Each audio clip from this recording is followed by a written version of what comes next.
Those of us who are teachers are used to talking loudly enough, so we normally do not need backup. But for today, our online audience has to have a privilege of hearing us clearly, so we're going to use this. And today we are privileged to have two special speakers. I'm careful to say that they're historians, because I don't come from history. I come from the Department of Literature.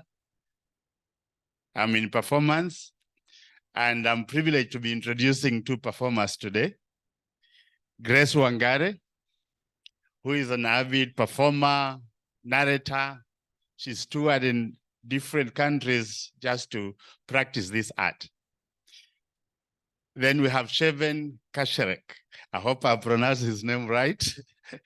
We need to keep practicing these names as a way of knowing each other in this world. So these two are going to give us a very creative way of telling history.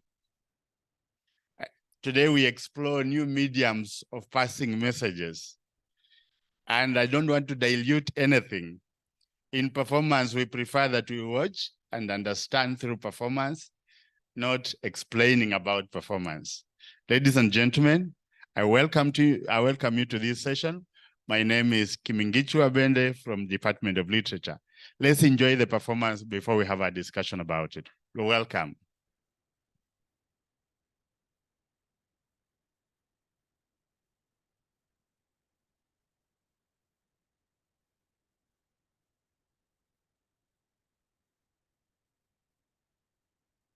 Thank you very much, Kimingichi. Good evening, everybody. Is it evening yet? No, afternoon, right? How are you? My name is Wangari. I am a performance storyteller and a writer who writes mostly for children. And I'm based right here in Nairobi.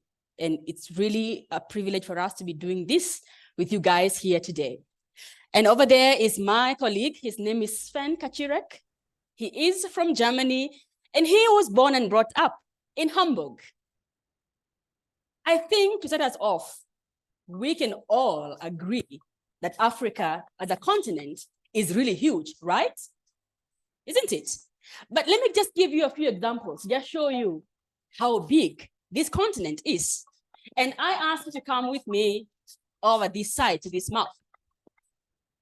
Nairobi, where we are right now, is right here on this map. Sven's hometown of Hamburg is right here. Now, if you travel from Hamburg in Germany to Algiers, which is in Algeria, it is pretty much the same distance if you traveled from Algiers to Ingwezam.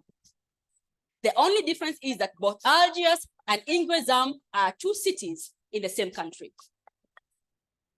That's how big Africa as a continent is. Now, let me show you a different kind of map.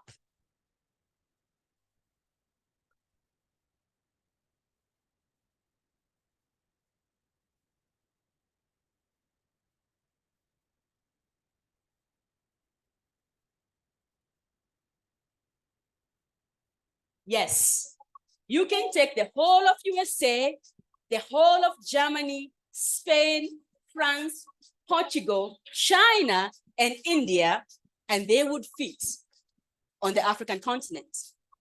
And you will still have some space left to fit in Belgium and Netherlands and Switzerland and Italy.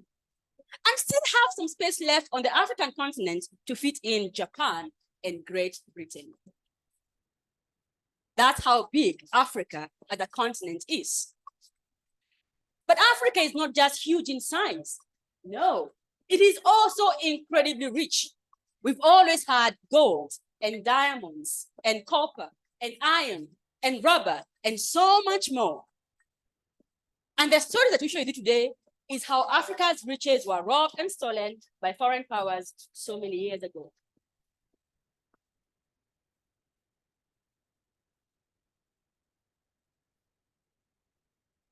You see, for many years, Africa had traded among itself and also with other continents. And the Portuguese were among the first Europeans who came all around the African continent by ship about 500 years ago. And they bought ivory and slaves. Egypt set up her first printing press in the year 1822. There were gold mines in Algeria and Ghana. There were cotton mills, glass mines. And we are not trying to say that Africa was a paradise, because that would be a lie. Africa had its own challenges, its own wars to fight. But by the year 1880, most of the regions on the African continent, as you know it today, were very much in control of their own destinies. But then the world suddenly changed.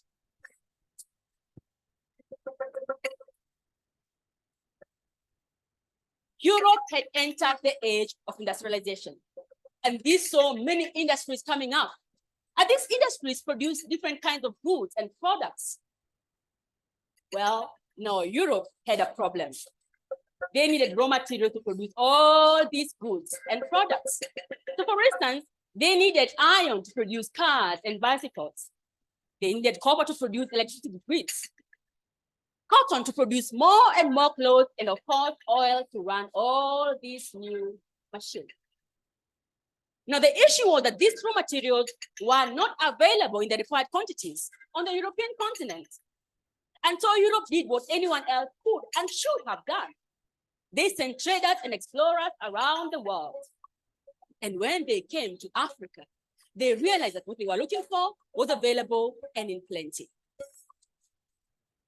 The African kings and leaders then were willing to trade for mutual benefits, but Europe was not interested in mutual benefits. They wanted the raw materials at the lowest cost possible. For instance, France was interested in raw materials from Senegal. Portugal and Britain were interested in the Congo region, but so was Belgium. So Britain went to Cameroon, but on getting there, they realized that the Germans had already arrived before them. And with the entry of Germany, the scramble for Africa was truly on. To prevent an armed confrontation from among the different European powers, a conference was organized in Berlin in the year 1884. It was hosted by Bismarck, thank you very much, by Otto von Bismarck. And the European countries gathered to decide and to organize the future of Africa. But the interesting thing is that not even one African country was invited to come and discuss its own future. In fact, the Sultan of Zanzibar tried to get himself an invitation, but he was just ignored. And after 104 days of negotiations, the rules of the game were set. Some Africans followed the proceedings by reading newspapers. In fact, 1 week before the conference ended, one African newspaper said this: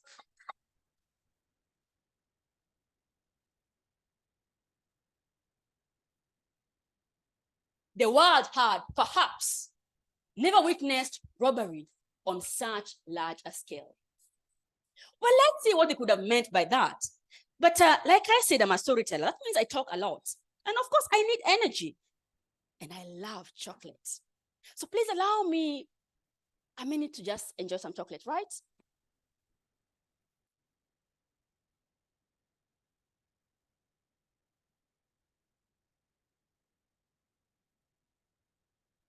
It looks really good. I wonder if it tastes as good as it looks, as I can remember. Yes.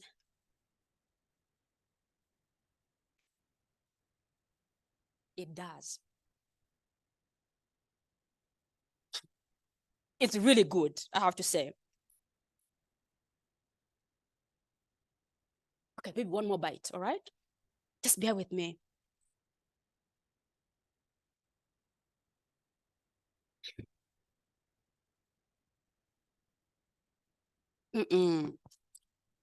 It's really amazing. Okay, oh, good to stop looking at me like that. Do you want some chocolate? All right, okay, you can have something. And you as well. I know you're looking at me as if you don't want, but your eyes are borrowing. You can have one. And actually, all of you can have something. Just pick and pass across.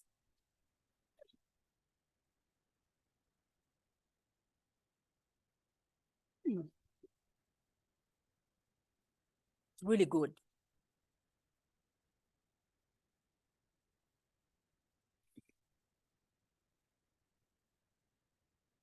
You guys know that Belgium has one of the widest varieties of chocolate in the world.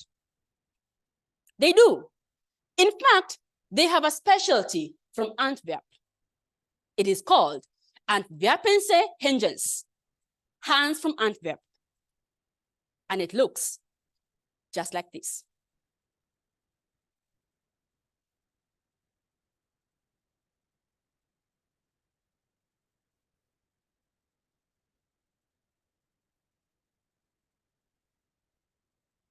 There is a story behind these chocolate hands from Antwerp, and it goes like this.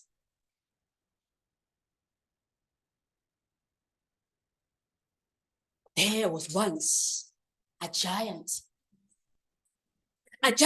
who lived on a bridge, a big bridge that was across a big wide river.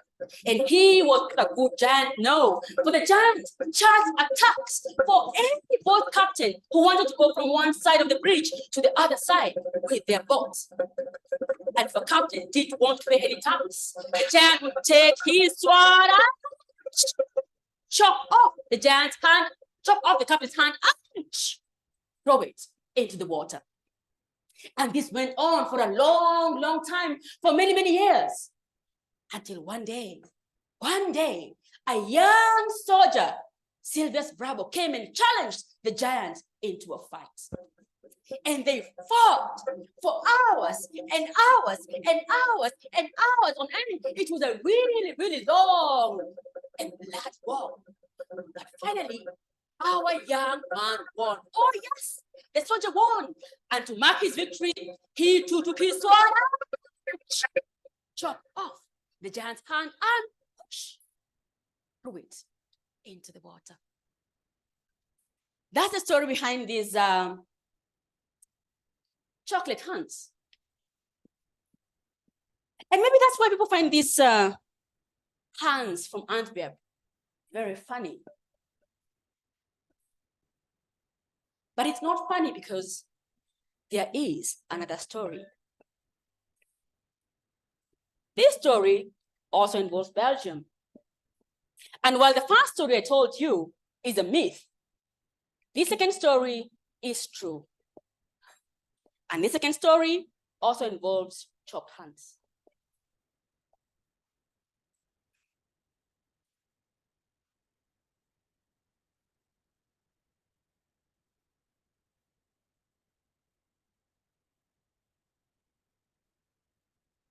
About 100 years ago, Belgium had a king. His name was King Leopold II. And King Leopold was envious of countries like Germany and France because they were so much bigger than his kingdom. And he wished for a big Belgian kingdom that other countries had no choice but to look up to. And one day, he went to sleep and he had a dream. And the next day when he woke up, he had an idea. If he could not expand his territory towards Germany or Netherlands or France, then maybe, just maybe, he could get some more land somewhere. A colony. And so when the UK and France and Germany began to extend their influence on the African continent, he too did not want to be left behind. He said, Ik wil geen goede kans missen om ons een plek van deze prachtige Afrikaanse cake te bezorgen. I do not want to miss a good chance of getting us a slice of this magnificent African cake. His aim was a region in Central Africa. Not just 5 times bigger than Belgium, not 10 times bigger than Belgium, not 50 times bigger than Belgium, but 80 times bigger than Belgium. The Congo region And at the Berlin conference, he put his agenda on the table. And the other European countries agreed that yes, the Congo Free State, as he called it, could become King Leopold's own private property. And he went all over Belgium, drumming support for his project, saying that he was planning to build hospitals and schools in the Congo Free State. And he got a lot of support from the people. But on the ground, as we say, for ground, things were very different. For King Leopold immediately put together a military force called the Force Publique. And the Force Publique began the work of expelling people from their lands, burning down villages, and killing anyone who tried to resist. And then, about 10,000 kilometers away from the Congo region, a man came up with an invention that would see the lives of the Congolese people turned upside down.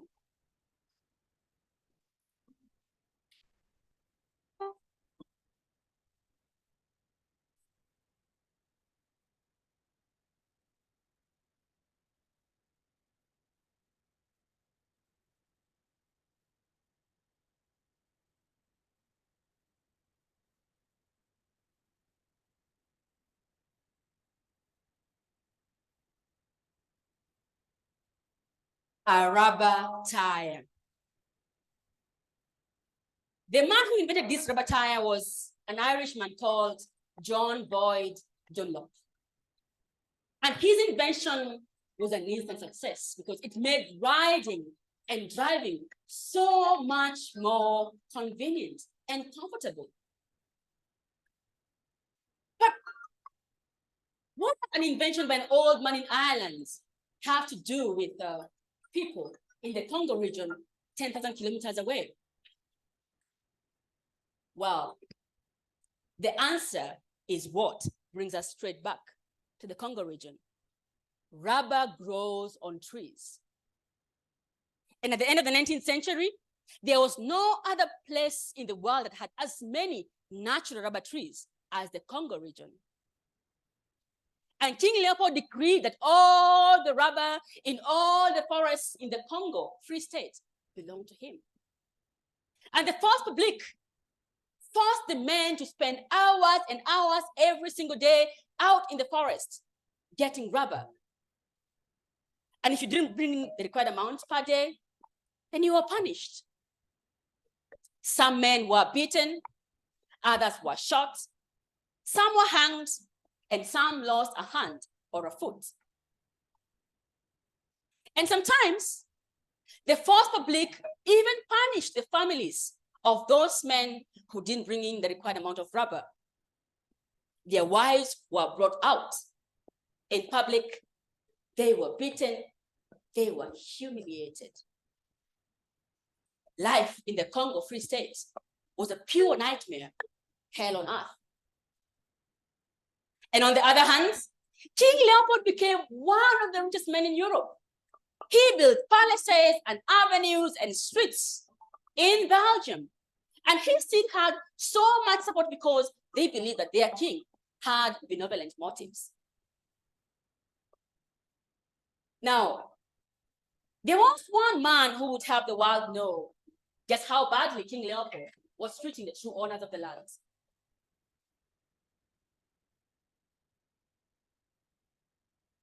His name was Edmund de Morel. And Edmund de Morel worked for a shipping company in Liverpool. But at some point, he realized that whenever he was sent to Antwerp by his company, something was always troubling him. The ships that came from the Congo Free State to Antwerp carried ivory and rubber. But those that left Antwerp to head to the Congo Free State carried just guns and chains. And he wanted to know why.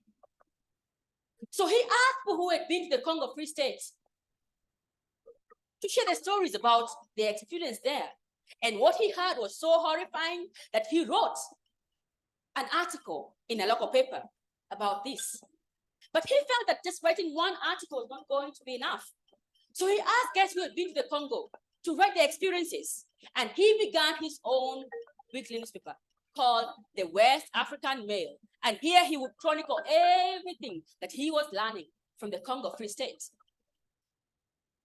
And one of those who wrote about the experiences was an English missionary called Alice Seeley Harris. Alice Seeley Harris was a missionary who was working in the Congo Free State. She was teaching in a school there, but she also loved photography.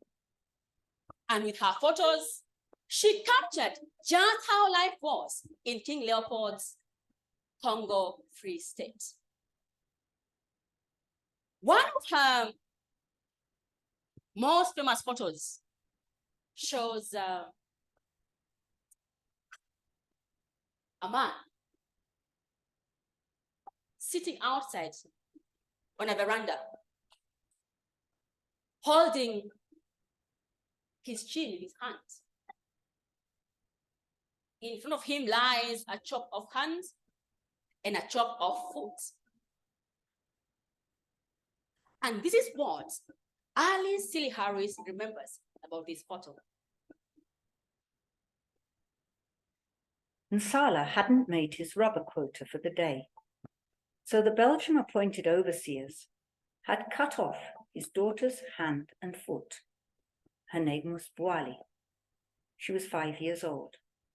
Then they killed her, but they weren't finished. Then they killed his wife too, and because that didn't seem quite cruel enough, quite strong enough to make their case, they cannibalized both Boali and her mother. And they presented Nsala with the leftovers from the once living body of his darling child, whom he so loved. His life was destroyed.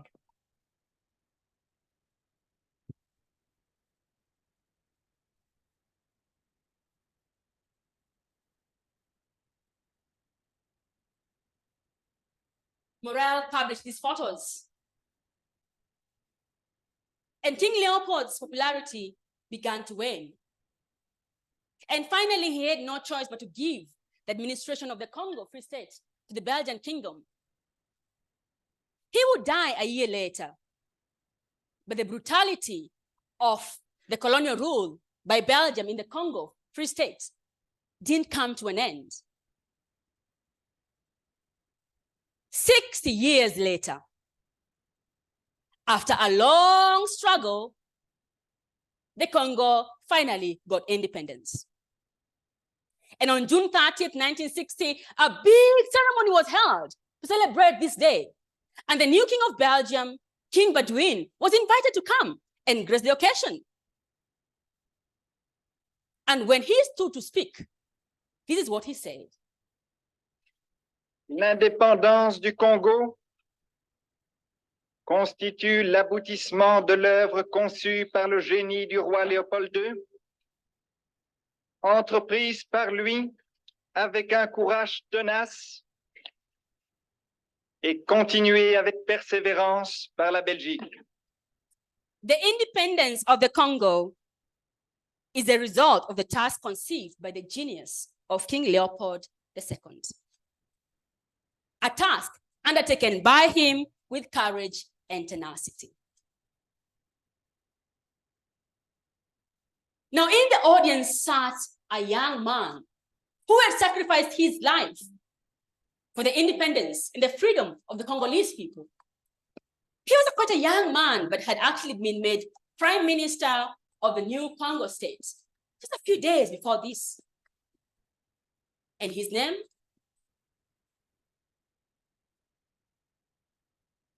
Patrice Emery Lumumba.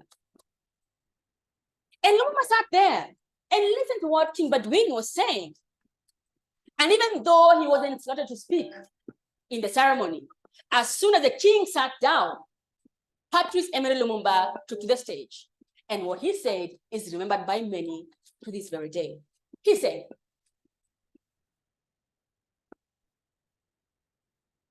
Nous avons connu les ironies, les insultes, les coups que nous devions subir matin, midi et soir. parce que nous étions des nègres. Qui oubliera qu'à un noir, on disait tu, non certes comme à un ami, mais parce que les voix honorables étaient réservées aux seuls blancs. We have known the ironies, the insults, the blow that we had to suffer morning, noon, and night because we were Black. Who can forget that Blacks were always addressed with the familiar pronoun too, not used as with a friend, but because the form of "vous" was reserved for whites only? We have known that our lands were despoiled. We have known that laws are not the same for the whites as for the Blacks. We have known the sufferings of those confined for political reasons or religious beliefs. Together, my brothers and sisters, we are going to begin a new struggle. We are going to start social justice.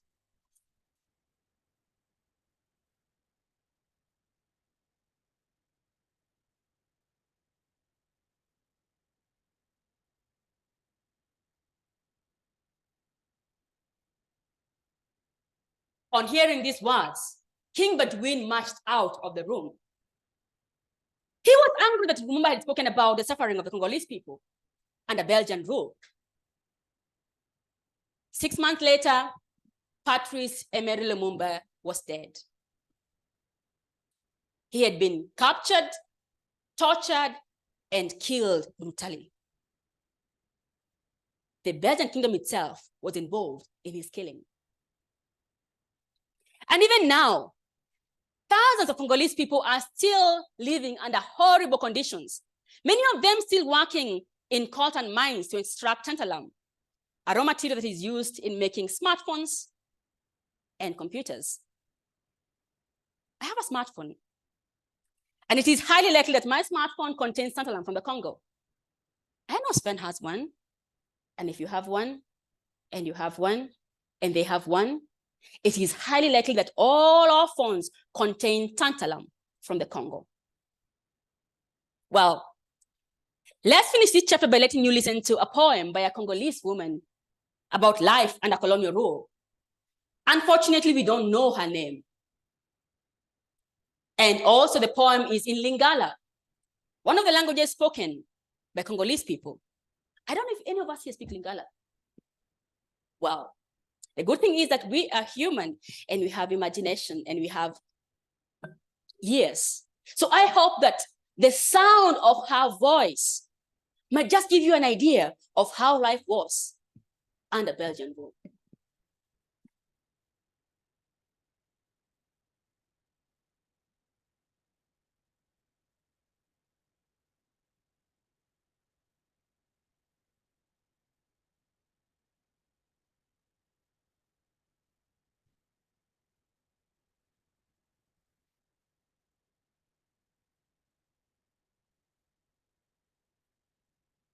ala putulu ya papa na ngai ezozika na 6 heures na ntongo moi ezobima engengisi bato nyonso. Tala matrice ya mama na ngai ndenge bakati yango mike na machete apres koviole ye epa mokonzi ya bademo wana oyo basala bitumba. Na midi ntango moi ezongala lokola zenith.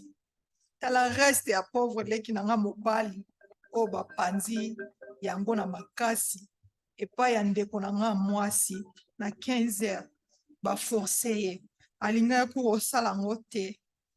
Ta moi ndenge ezongala na bavillageois bato nyonso bazobanga bademo wana. Tala bilamba ya leki na nga oyo akufaki baforce atala ndenge baoviole mama na ngai na 16h30 ntango moi ezobima liboso bavillageoise nyonso. Tala nzela leki na nga mwasi atamboli na se ya kobanga liwa mpona bademo wana na 18h ntango moi eza kongala. Biso totamboli na basaki ya kilo boyebaki apres 9 mois bandeko na biso basi baozonga na bazemi wana bana baobotama bazanga batata bana oyo bakoma bakonzi libabe hein.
Well,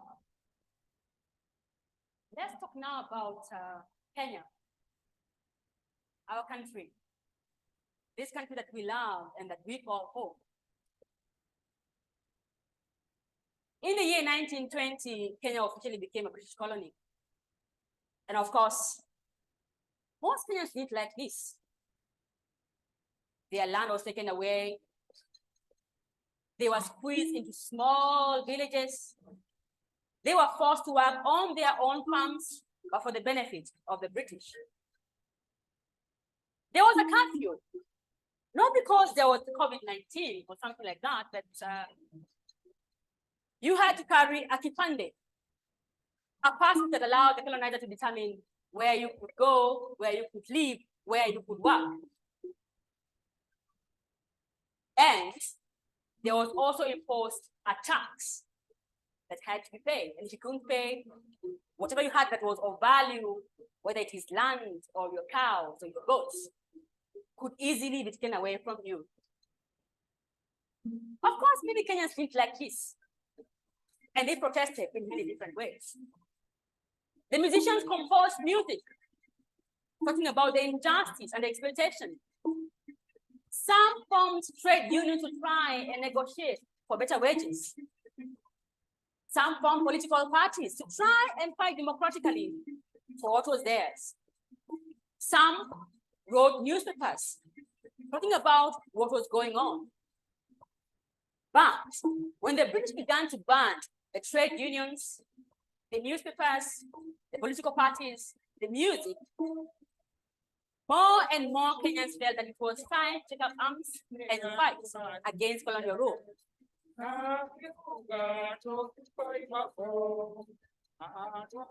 This armed resistance was called the Kenya Land and Freedom Army. And later, it would become more famous around the world as the Mau Mau. And the Mau Mau was fighting for two things, Idaka na Weyad, for land and for self-rule. And Dedan Kimathi was the leader of the Mau Mau.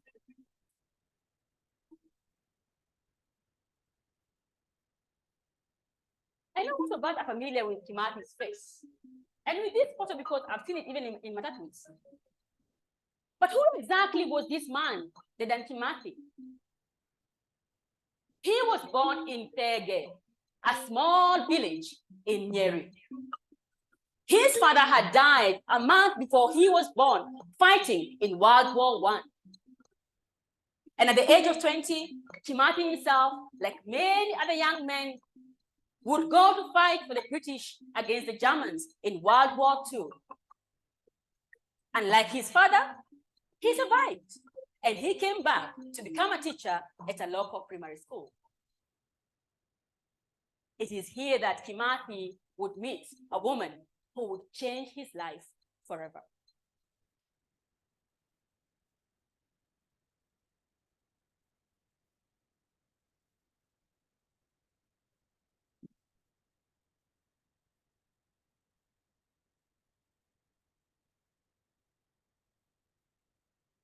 This woman's name was Mukami.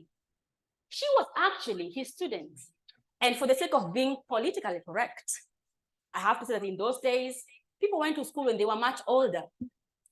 Because you see, Kimathi was in love. And 4 years later, he asked Mukami to be his wife. She agreed.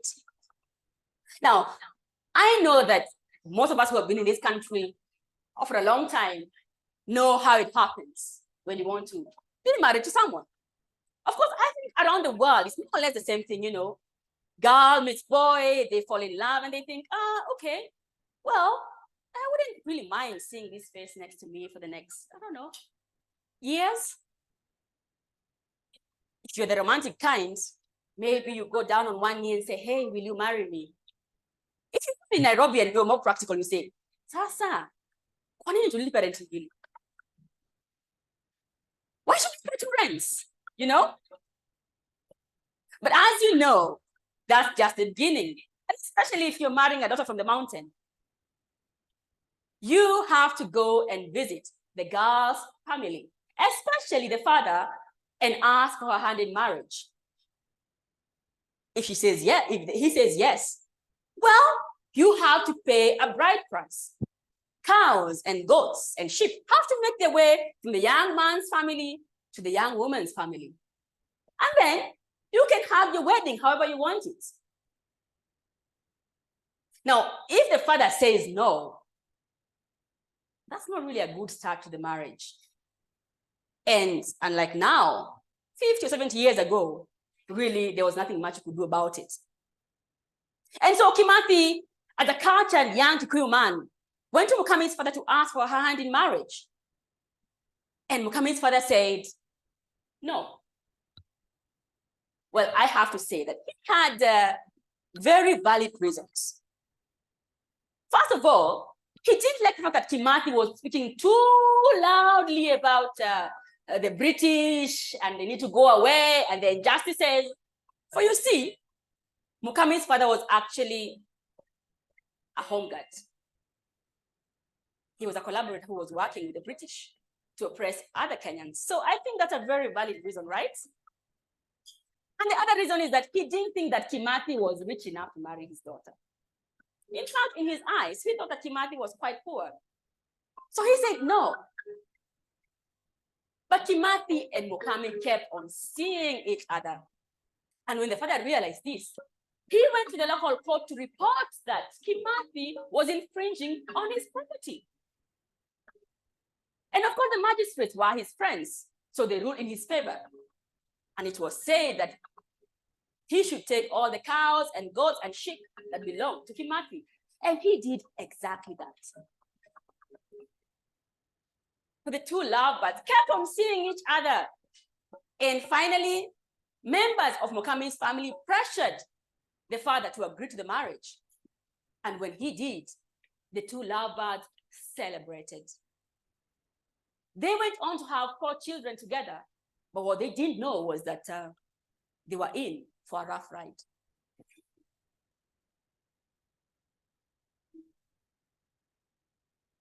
You see, growing up under colonial rule, both Kimathi and Mukami had experienced firsthand just how exploitative the colonial system was. And it was very clear that the British were settling down in a way that showed that they were here to stay and had no plans of going anywhere. Kimathi and his friends in the Mau Mau wanted the British gone. And so the British and the Home Guards began demonizing the Mau Mau, calling them primitive and civilized. And let me make it very clear that the Mau Mau were not against the white people.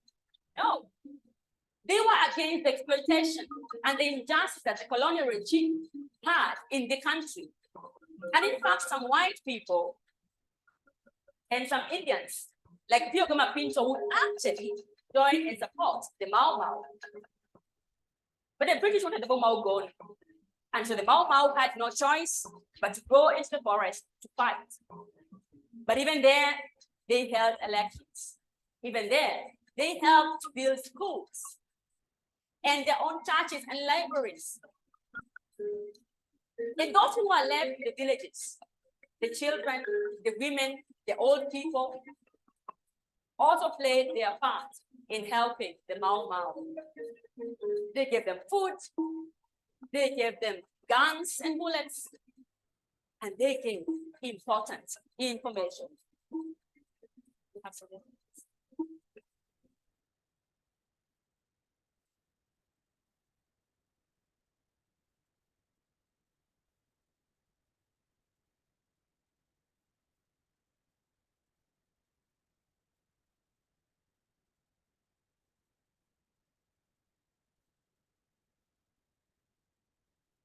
Sorry about that. I have a clue. Now, one thing I like about the Mau Mau, and I think it's a Kenyan thing, because we are very good in this slang thing. The Mau Mau even developed their own way of communication, using everyday words, but to mean something very different. In my mother's language, Kikuyu, the name mote means a tree. But the Mau Mau used this same word to refer to a gun. And in Kikuyu, when you say nyamodito, it means a heavy animal. It could be, I don't know, a big fat cow or a buffalo or an elephant, any big, huge animal. But the Mau Mau used this phrase to refer to themselves. And that way they could easily speak when there was a multitude without being understood by those who are not part of the group. Because just imagine on a market day, you know, it is Saturday and there is a market at just outside High Court. And you are going there to buy your African wear and your beadwork. And hear someone say,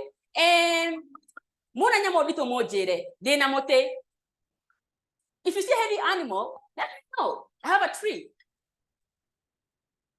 You hear without understanding. It won't make sense to you. But if you're part of the Mau Mau, you would know exactly what that person meant. That they have a gun, they want to pass along to the Mau Mau. And that way they could easily speak in this coded language. And I am sure, especially the young people here, you guys who are very good in slang, using words from different languages to mean different things. Do you want to give us examples of what you guys use nowadays? My slang is not as good as it was. My slang isn't as good as it was when I was in high school. And I see Kim is laughing. Please, Kim, don't give us examples. I am sure they are from the 1960s. So please, you're excused for this. Does anyone want to give us an example of, where you use everyday words, but to mean something very different? Especially the students, when you don't want your lecturers to understand who you're talking about. Or the parents, when you don't want your kids to understand what you're talking about. I know some of you tell you, we speak English, but they're learning English young now, so that won't serve you for a long time. Any examples? Wow, okay, I think we need a session like this, but on language and how it's influenced by that other languages and how it is growing. So I think we'll discuss about that. And that way, the Mau Mau would easily speak, even when there are other people. And Mukami Kimathi,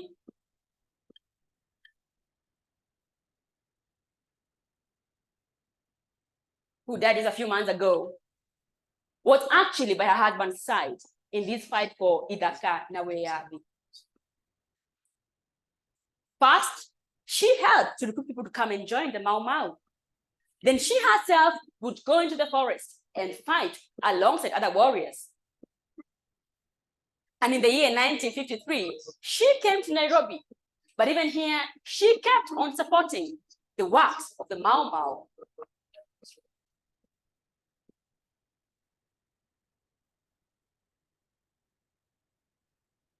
A year later, as she was walking on the streets of Nairobi, she was stopped by a policeman.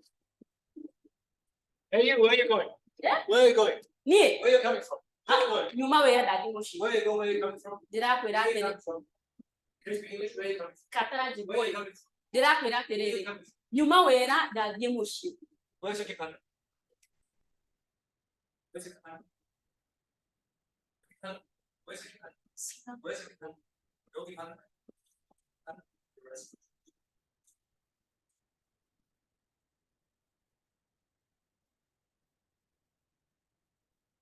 And just like that, Mukami was arrested.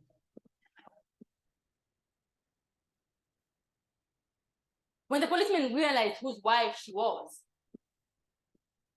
tortured day and night. But she never gave information about where they could find her husband. She was sentenced to a term in prison. When this term was over, she was charged with the original crime of not having a kipande and given a second term in prison. And when this second term was over, she was rearrested even before she left the gates of the prison. And this time, she was sentenced to life in prison.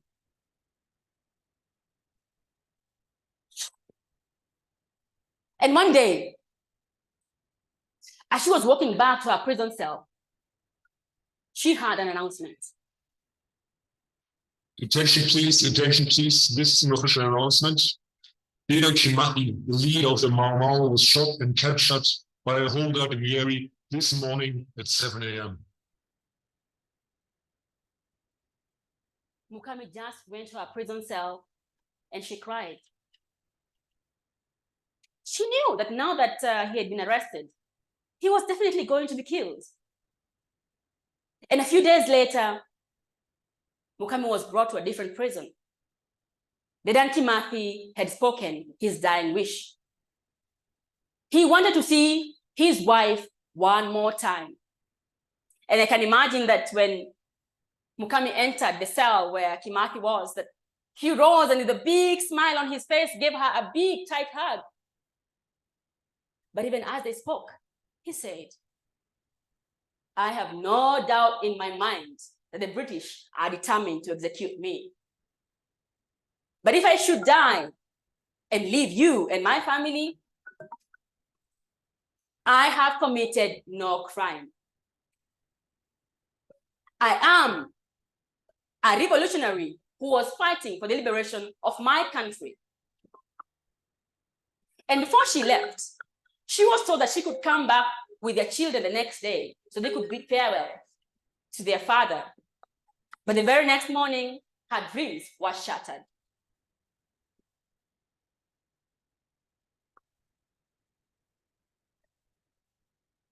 Dedan Kimathi had been hung that morning. And it didn't take long for her to realize that she had actually been lied to. Well, Kimathi might have died years ago. But in the words of Nelson Mandela, his spirit still rests on so many of us here. For throughout the fight for Kenyan independence, the words of Field Marshal Kimathi were spoken over and over and over again. It is better to die on our feet than to live on our knees for fear of British rule. The Mau Mau played their part in helping Kenya get our independence. And that's why today we say we are a free country. And in that way, they won. But the British also won. They won in creating and watering a permanent wedge between different family members, between different families, between different communities. And this hate, this distrust is still very visible on the fabric of the country that we call Kenya today.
Now, the Europeans who were involved in the everyday practice of colonialism knew that there was no way they could morally justify what was going on.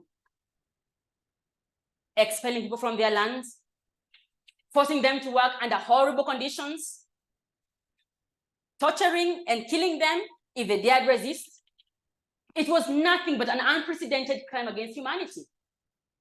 But this idea, this notion of some races being more superior than others, didn't begin at the Berlin Conference. No, long before that happened, people around the world have been trying to portray that some races are more superior than others. And one of them was a French anthropologist whose name was Paul Broca. And he believed in his heart that white people are more superior than black or brown people. He was a director of the Society for Anthropology in Paris. And he did many experiments to try and prove this. In one of these, he took 2 skulls. One of a European, one of an African. He cut off the tops of the skulls. His plan was to measure how much brain was contained in each of the skulls.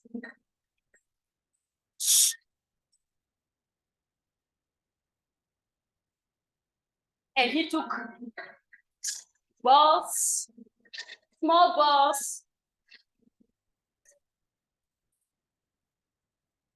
and put them in the skulls, trying to see which skull would have capacity for more balls and therefore mean that it was bigger. But try as he might, he didn't find any evidence that one brain was bigger or superior to the other. And he was really disappointed.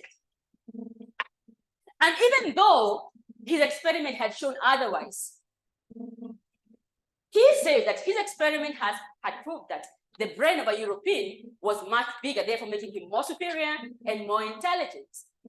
It was a huge scam. Well, scams didn't just start the other day with Trump. No, they've been there for a long time. Now, in the same Society for Anthropology was the only black anthropologist, and his name was Antonio Fairman. And at some point, he realized that the results of the experiment can actually be faked. And he wrote articles about this. And he even wrote a huge book on this topic, The Equality of Human Races. But come and listen to him.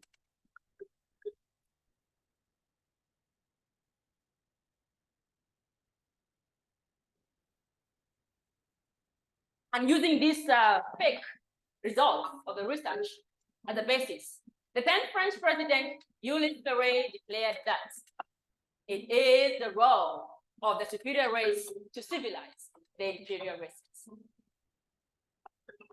And using this, many Europeans set off from Europe to different parts of the world.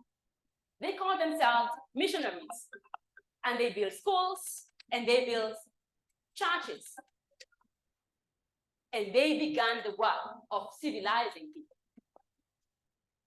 And here in Africa, civilizing meant telling the people that their traditions, their cultures, their languages were inferior than the others. But is this really what the Africans wanted? I don't think so. For in the words of a West African journalist writing for a newspaper called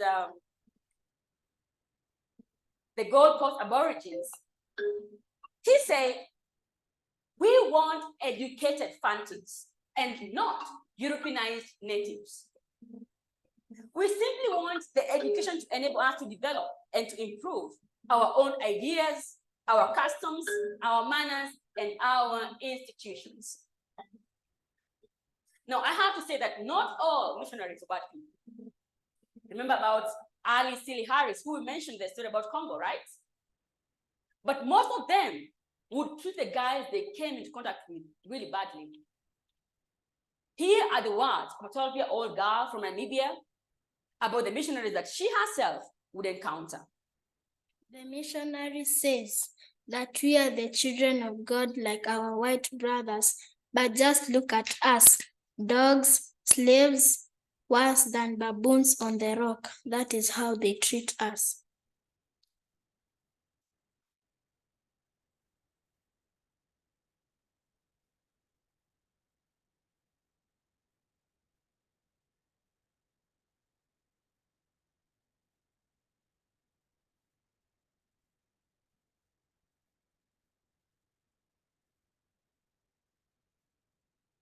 When I was in secondary school, more than a decade ago, in my history class, this is what I learned. And I love that I can see different people who have been in different years of school. I can probably see a few people who are in the 7, 3, 4, and I can see a good number of us who are in 844.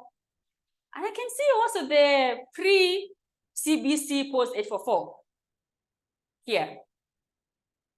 And for this particular one, I want us to be having a discussion. So just let me know if things have changed from when I was in school. This is what I learned in my history class. Colonialism had both positive and negative impacts for the people of Africa. Some of the positive impacts I learned were, 1, colonialism ended slavery. 2, colonialism led to the improvement of infrastructure for the benefits of the local population. 3, it brought manufactured goods, some of which could not be made locally. And my personal favorite, that due to colonialism, Africans developed a desire to control their own futures. Like I said, I went to school more than a decade ago. So I would like to find out, what did you guys learn in history as far as the positives of colonialism are concerned? Did you learn this? Let's start from there. Or was my teacher a different kind of teacher? Did we learn this? How many of us learned this in our history classes? Okay, great. All right, we discussion points. So what do you guys think about this? Do you think that colonialism ended slavery? Do you think that the infrastructure, the roads, the railways, the hospitals were for the benefit of the local population? And do you really think that if there was no colonialism, Africans would not have developed a desire to control their own futures? Well, let's discuss each point slowly. Colonialism did not, well, first of all, I have to put a disclaimer. If you're here and you're learning history, in Dr. Bungi's classes, please, the next 10 minutes, I want you to open 2 doors. The first door I want you to open is a door that is separate from what you've been learning in class, and have a discussion with that on these points. And then when you leave that door, please close that door, what you've been discussing, and open the door, what you've been learning in class, because when the exams come, Sven and I are not examiners, so you would be expected to write what you've been learning in class. But colonialism did not end slavery.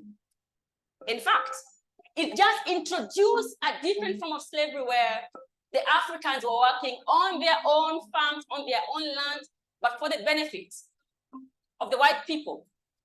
So really, it's really not true when you look at it. Second point, infrastructure was developed. We have to agree. Here, I know we can confidently say about the Lunatic Express.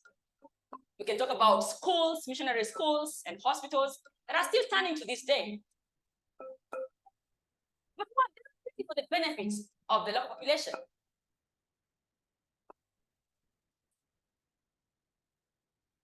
And I usually ask, if you come to my house and I am cooking ugali and some meat, and I say, oh, you're here, have a plate.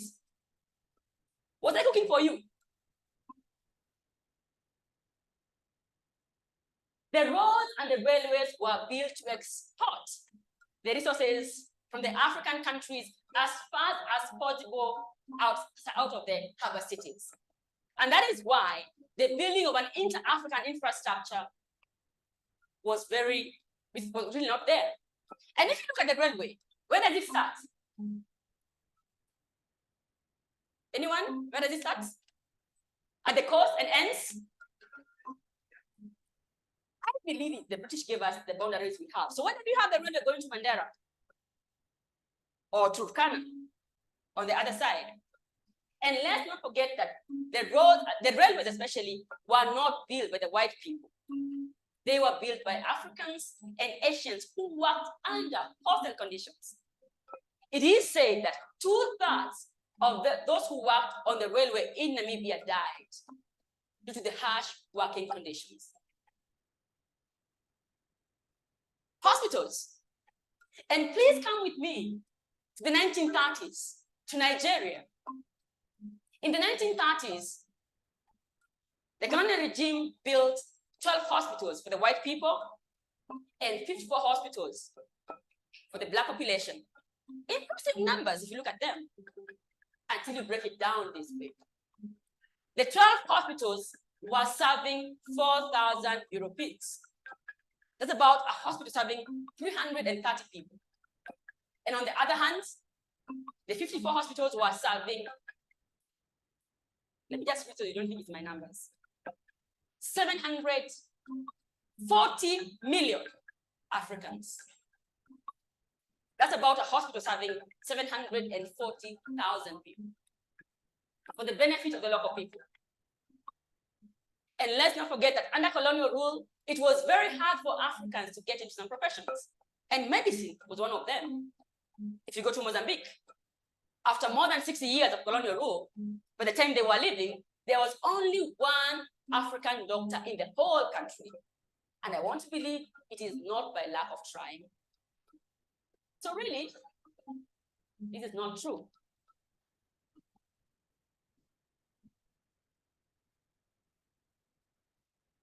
Manufacturing. By enforcing the importation of cheap imports manufactured after the continent, the pre-existing industries on the African continent was eradicated.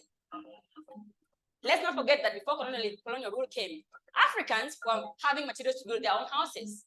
There was beadwork. They were working with iron tools. They were mining and trading these on the continent and with other continents. So if anything, the importation of cheap substitutes delayed the industrial and technological development in Africa. But it did one more thing.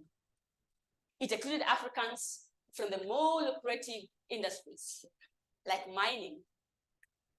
And that has been the case as it was then, as it is right now.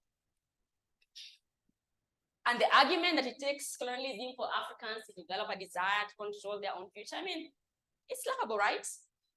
Were they not doing exactly that before colonialism came? If anything, under colonial rule, Africans lost the right to control and to shape their own futures. They lost the right to plan for their own kind of diplomacy and to decide what relationship they wanted within the African continent with other countries, but also with other continents. And they lost the right to learn from their own failures and their own successes, to learn from their lessons and to learn from their experiences. But perhaps for me, the saddest colonial impact is the deep feeling of inferiority and the loss of human dignity. After so many decades of being humiliated, Africans were made to feel that they themselves and their traditions were primitive. And to quote Ghanaian Professor Adu Bohen, the sense of human dignity seems to have returned, but the feeling of inferiority has not entirely disappeared even after decades of independence. Yes, under colonial rule, the economy of Africa did grow, but it grew more to the benefit of Europe and not for the benefit of Africa. And I'll show you an example.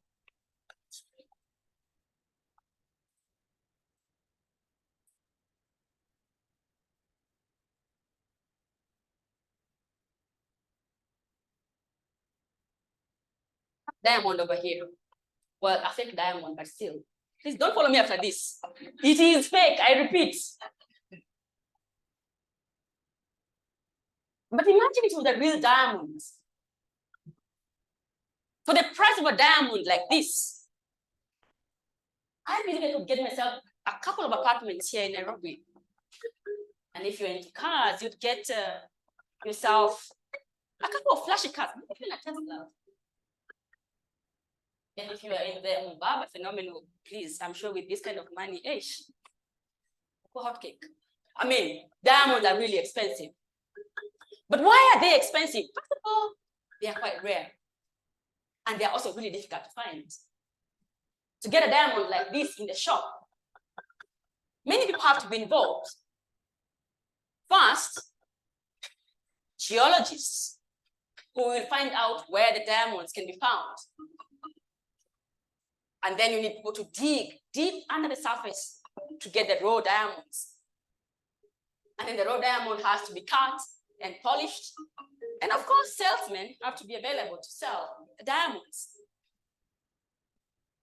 In the case of South Africa, the geologists came from England. Those who spent hours under the earth mining for the raw diamonds were Black South Africans. The stones were cut and polished in Belgium.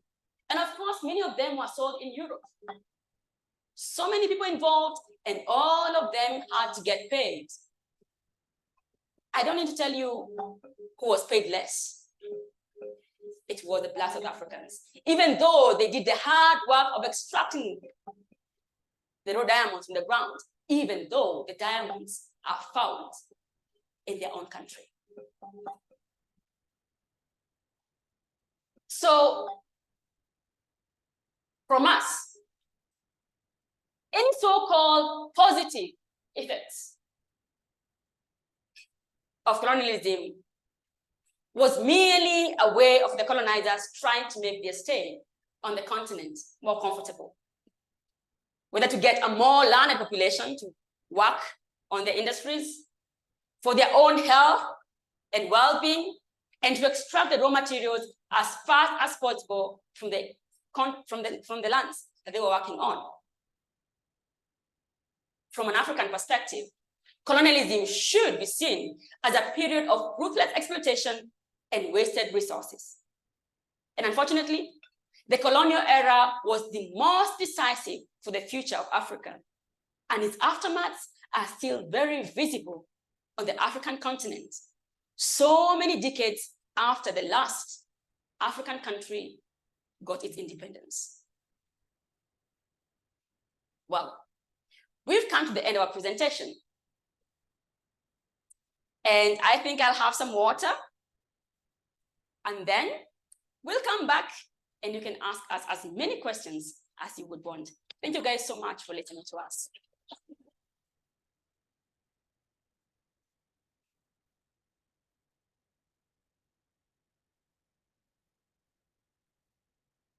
I can imagine this was coming back in some chocolate.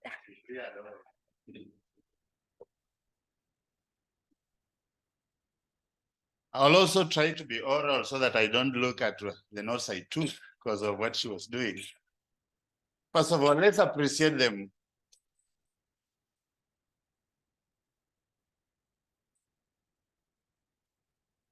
I'm sure if Dr. Mbongi here was to say these were history lecturers, all the students will flock there. I have to clarify that their performers, perhaps we should find a way of blending the two so that the performers are historians and the historians become performers. Wangari and Sven, we are very grateful. That name is hard, but I keep practicing. We are very grateful. Okay. So we are grateful that what you've done, and we want to be enjoying this, I guess, next time when all our students are around, they can come back. We wish we had all learned like this when we were in secondary school and primary schools. We'll have made a great deal. And perhaps I will just start with saying that there isn't a huge difference between history and literature, as illustrated here. And we have to imagine that we both tell stories. It's just how we tell them that differs. Today we have blended the two. That although historians want to tell stories and they emphasize on truth, we also like truth, but we talk about truth in fiction. So our truth is how you weaved the story and the consistent in the story. I know after this, there are people who might think you might have missed 1 year or figure somewhere. For us from literature, we will not care about that.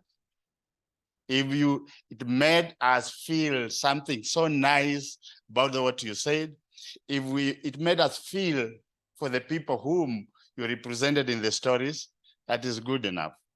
So further, look, history and literature again have very many things that we share. We have the historical novel. Again, we put in some stuff there to make it sweeter. If we think of Darwin, that survival of the fittest, only sweet stories survive. If you make it so plain, it dies. If we make it the way Wangari made it here, then it survives for a longer period of time. We have legends, and we saw Wangari blending the two. One that we call a historical legend, where you focus on the truth because it's still in the memory of people. And then we have mythical legends, like the one we were told about the giant there. It might be true, but since no one is sure about what really happened, we allowed Wangari to put in as many sweet things as they were. The most important thing is that it touches an important aspect of our lives. So whether told with real facts or imaginary ones, it's still a human story that teaches us something. So we have covered history in a unique way, starting from Congo. We have thought about Scramble for Africa, how it came to Kenya. We have also understood Kenya from, I think, two of it, thinking of his story and her story. That we didn't just think about Kimathi, we thought about the wife of Kimathi. In most cases, we are blind to that. We think only those ones who are holding guns are the ones that fight for freedom. We don't know what happens when they go and sleep. We don't know what happens that they are able to fight. We don't know who incites or excites them. So we've blended history in a unique way. And today I want us to perhaps now reflect on how we should be teaching history. The debate going on right now is, had we always been teaching history the way it has been taught here, will it be more exciting? Can we dramatize history? How do we make history more interesting in the modern state, in the modern world? And these are reflections as when we think about CBC, whether it's going to remain or be scrapped or a modification. As we think about that, they're all thinking of how history can be taught to them. Present kids who watch TV, who want 5-minute thing, and you can see many ways in which she blended those aspects. So ordinarily seminars, when we go to seminars, we go away with reflections, yes, but here today, I know people can write a thesis on this, and you can write a thesis in literature, just focusing on performances and how she was blending different style of telling it. You can write a story, you can write a thesis in history and how this was done here. So thinking about and reflecting on that, I would like us to now have a session where you can interrogate what you've seen, question whether there was true, question the beauty of how she told it, and anything that you want to say about this discussion. So I would like to open this session to the whole group. If something excited you, intrigued you, tickled you, then it's your time to voice it. Just to start off the discussion, is that this is actually a collaborative project. It was not me who wrote this and then asked Sven to come and support the show. It is actually something we did together. And I also have to acknowledge that it was actually his idea. When he was looking for me, he already had an idea what he wanted to do. We wrote the stories together, and then so we wrote different stories. And I think what you're seeing over there it's a whole project. If you were to do the whole show, it would be like around 3 hours. So we've only done a few chapters from the show itself. And so we did the project together, and then he worked on the music and I worked on the performance. So it was really a collaborative project, because a lot of times people see the performer, who in this case, who is talking a lot, because, Sven is very chilled at the end, playing music. People see me because they're like, oh, she's talking a lot, so that must be her show. It is not in that case. I mean, it is our show. That's how those of us who are directors suffer. No one sees you on stage, they only see the performers. And they think, oh, they are good performers, but there was someone directing. Right? Good to acknowledge each other. Mwalimu Ben Nyanchoka.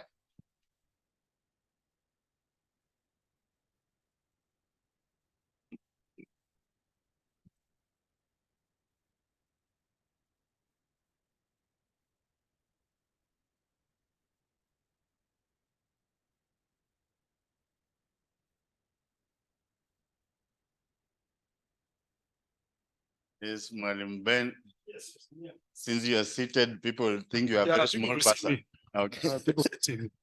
Yes, my name is Nyanchoga.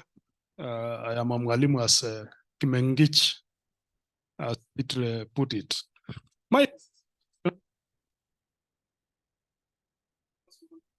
In that. Yeah, no. Stand. Let me create my own space here now. I'm imagining that this is a history class, because this is history performed. And my simple question is that how much time do you need as a lecturer now? I want to see you as a lecturer or lecturers teaching a class. Our classes go for 3 hours maximum. So how much time do you need to set up this infrastructure and this performance to a history student like me? Because I think it can take a whole day, and therefore compromise other time for other lessons. Yes. Another question related to that. Should I respond to this question, or should we select another one? Sure.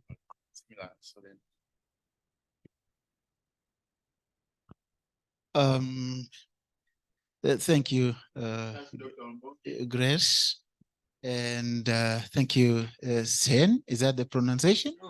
Yeah. Shem, I'll get it. I'll get it with time. Thank you, colleagues, for this wonderful way of doing it. Before I ask a small question, let me share some quickly 2 anecdotes.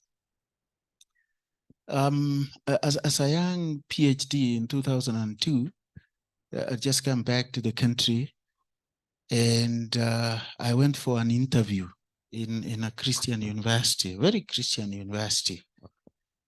And after they asked me all the nice academic questions, then they asked me, are you married? I said, no, I was still single. And one of them asked me, now, we have nice young girls here. Since you are not married, will you spoil them? Well, I said, I won't spoil them, but if there is one who looks like she can be the mother to my children, I will nurture her.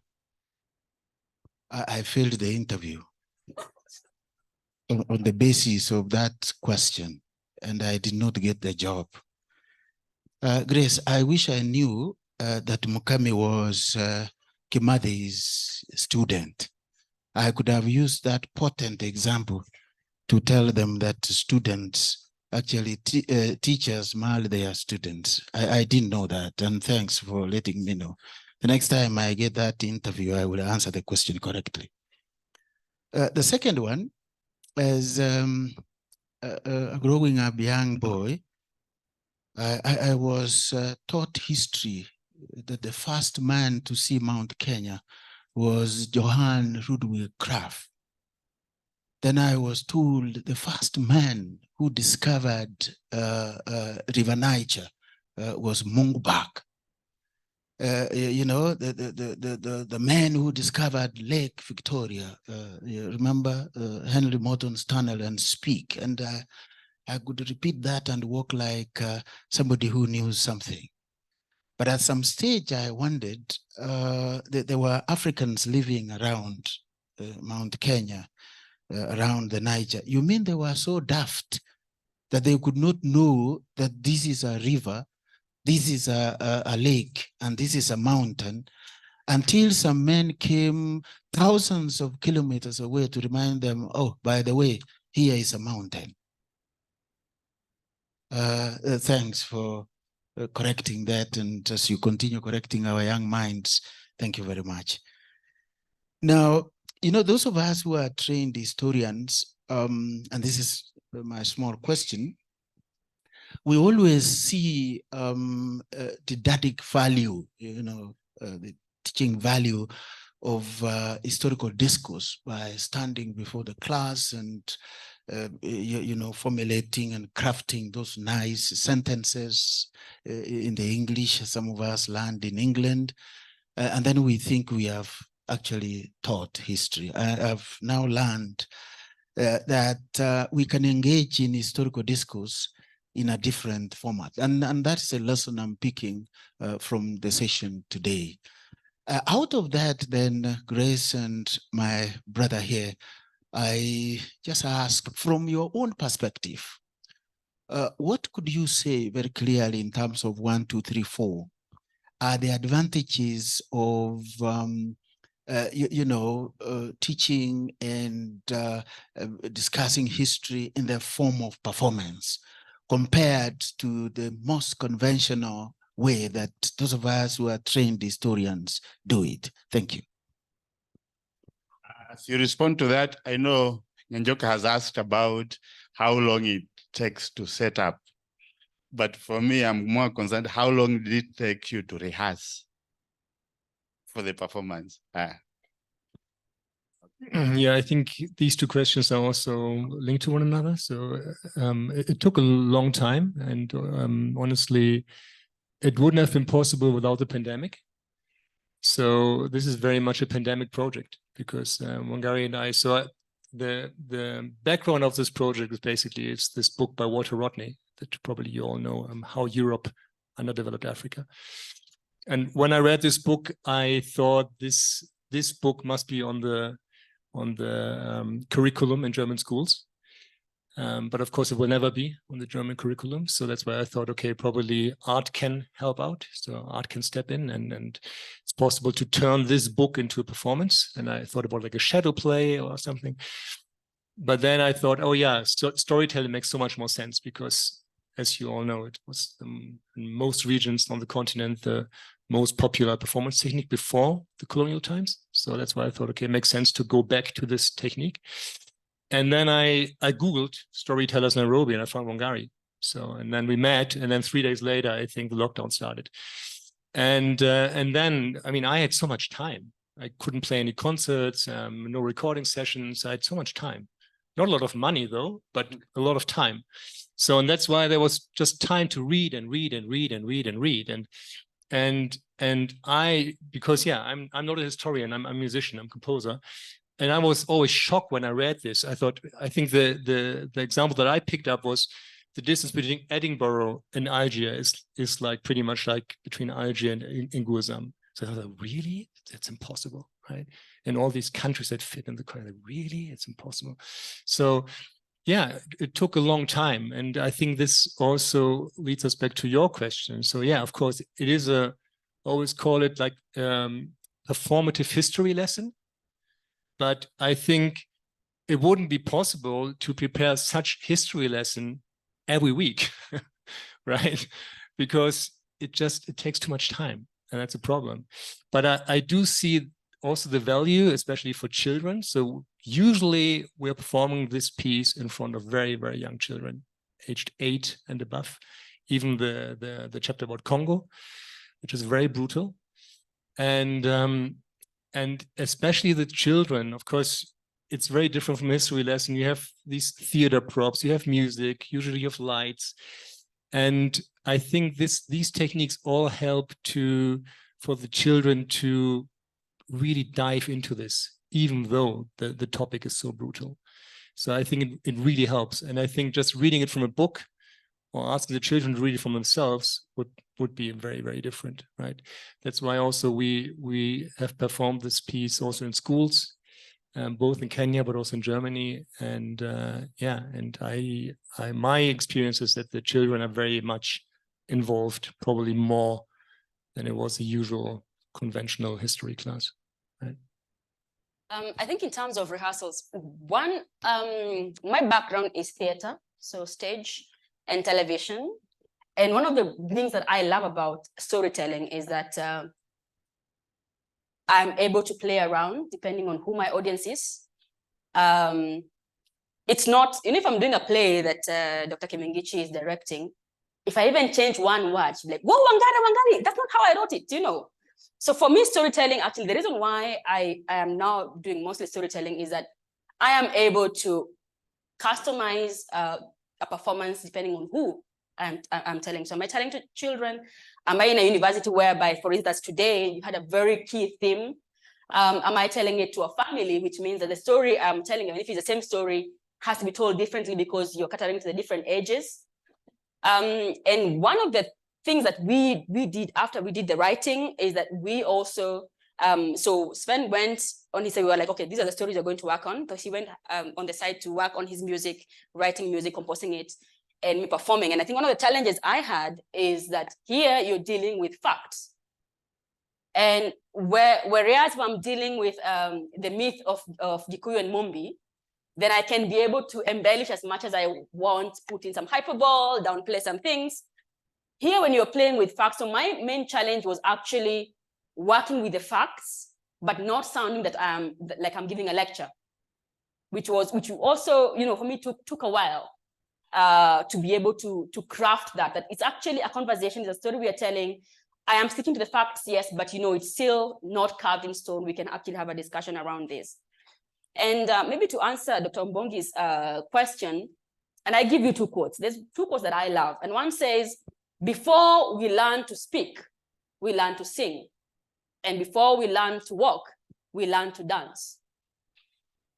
Meaning that art is in us right from the word go. That's why you find a child who is 1.5 years, 18 months, they can easily sing in English, but have no idea what they're saying, isn't it? Because they are picking this from the television, when they go to church, when they're playing with their friends, they're picking all these things. So, and there's another one that says, you know, speak to my mind, and your words might just go through one ear and out of the other, but you speak to my heart, and the words stay there. And I think that's what, for me, art does. And I also agree, it's very hard to prepare such a thing every week for your lecture. And I know you also have, you know, a whole course content that you have to deliver in a semester. So which is where, for me, and I know we've had this conversation a lot with Dr. Kimingichi and Dr. Mbongi, is where now resource people can come in. Like we said, we are not historians, but we are able, by virtue of us being artists, we've been able to take a topic that is a history topic, but work on it. So how can artists and lecturers, whether in history or in performing arts, work together to make it a richer experience?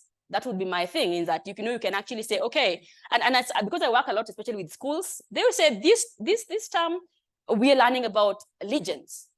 Wangari, can you come and do a show around legends? So instead of you spending a whole, like we said, I mean, we had, I think we began working in March of 2020, and our premiere was in, I think April of 2021. We had a whole year to write and to rehearse and to do all these things, which you do not have. How can people work? How can, you know, the university work with the resource people, whether it is artists, whether it's musician? If you're talking about music in your performing arts class, instead of you guys having to go and do all that research, there are people who are already playing those instruments you're discussing about, writing that kind of music and playing it. How can they work together? And I think also, to also add to what Dr. Mbongi said, and I give you an example, when we did the first full show of this performance at church in Lavington, there's a young woman who came to me, she's in college, and she said, I'm actually shocked because I have never thought of Timothy as a person. For her, even having gone through high school, Timothy is a name in a history book. And that's it. And I laughed and I said, but do you know? But then it was, I said, do you know that Mukami is actually still alive? And she was shocked. She was like, what? What do you mean? Because if you say she's still alive, it means that colonialism didn't happen a long time ago. Because for her, it is something our ancestors lived through. But when you tell her, no, actually this woman is still alive, I took it personally when she died, because then I can't use the example of saying she's still alive. Is that you're actually making history alive and not just something we do as a booster subject in our schools or something just to pass exams. When you do it in this particular way, as opposed to just coming and giving dates and numbers, it doesn't relate to me in my life. But when you relate it with me, even when I go out of class, I can actually still see where it's playing a role. And that is better for all of us.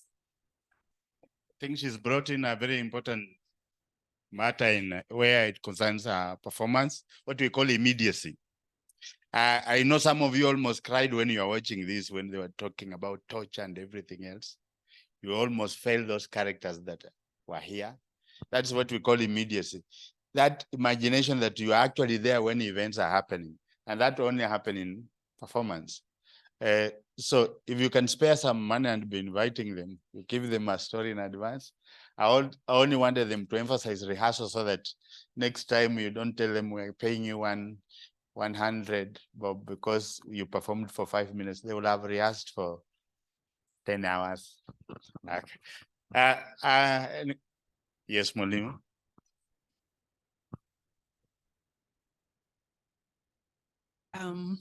I want to thank the performers most sincerely. I think I have enjoyed the session. And mine is not a question. I'm Pamela Ngesa. I'm in the Department of History. And mine is not a question. It's just a contribution. And I'm very happy for our students who are here, because the one thing that history is supposed to teach is critical thinking. And I was looking at our students. Can you hear me? Yeah, when Wangari brought this and put it there and started asking questions about, I'll give one. Did colonialism end slavery? I was actually waiting for our students to respond, because it was time to give a response. And I didn't see anybody answer. And yet it's so simple, even from what she had discussed, that colonialism actually just introduced another form of slavery. I think I enjoyed this probably more than anybody else, probably me and others who teach imperialism and nationalism, because that was actually the basis of the discussion. And ladies and gentlemen, the young ones who are here, critical thinking is very important in history. You don't just look at facts and take them at face value. What she did here is a lesson that you should carry home. Thank you very much. Okay. We have a student who's been inspired. Can you introduce yourself first? I'm Grace. Grace, you're almost the size of the seats. So if you may stand up so that the cameras can pick you out. I'm Grace, and I have a question for Wangari and Sven. So I'm seeing that there are book recommendations here, and I was wondering how you picked these choices, like these precise choices, and whether you read both of you like the books and decided not to write the script for your performance, how that process was.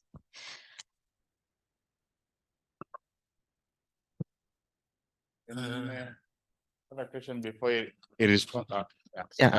My name is Wambua. I'm a graduate student of literature.